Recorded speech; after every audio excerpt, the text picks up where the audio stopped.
Ako nga pala si Kalomi, ang may mataas na pangarap. Pangarap kong yumaman. Kung paano gagawin yon, hindi ko rin alam.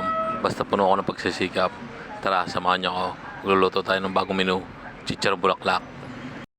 Lalamutakin mo muna yun sa tubig para mawala yung dugo. Malansa kasi yun. Saka natin yan nilalaga.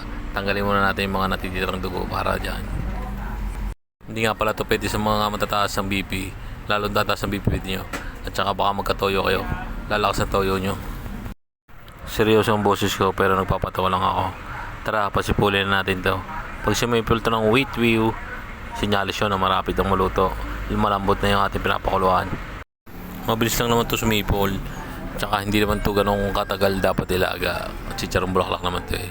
Pag nag-iikot yan at nagsisipol na, malapit na siguro yan.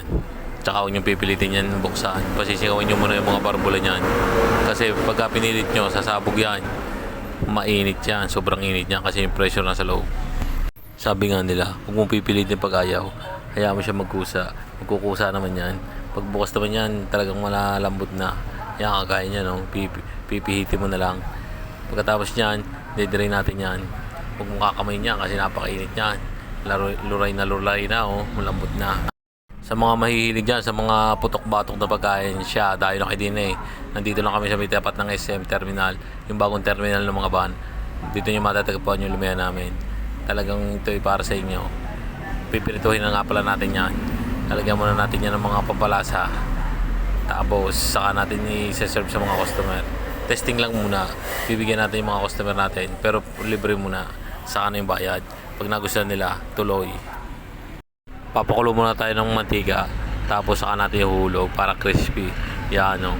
Parang ganyan lang. Parang nagpiprito ka lang ng manok. Ganon din. Dapat lutang sa mantika. Kung matitipid sa mantika kasi didikit sa ilalim. Tuloy-tuloy lang ang init niyan.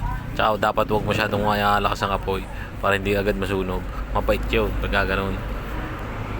Tapos yun ang kalalabasan niyan. Golden brown na crispy. Bago kayo, hindi ako muna. Tetestingin ko kung ayos. Saka natin papatigim sa customer. Timpla muna ako ng kalamansi, toyo, tsaka sili. Ako, tamang-tama nga pala hindi na eh. Chicharon bulaklak. Ayan, ayos na. Testing. Sausaw sa toyo mansi na may sili. Unang kagat.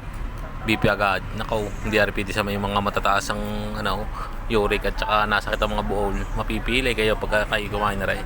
Ang pili lang kumain na rin ang mga bata-bata pa at saka malalakas ang loob. Pagka medyo mahinahin ang loob ay hindi repeat sa iyo.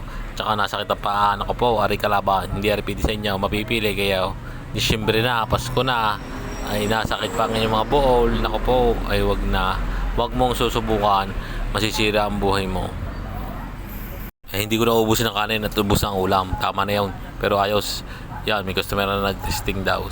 Titikman daw niya kung ayos. Sabi ni sir, sige, bigay mo sa akin. O, okay.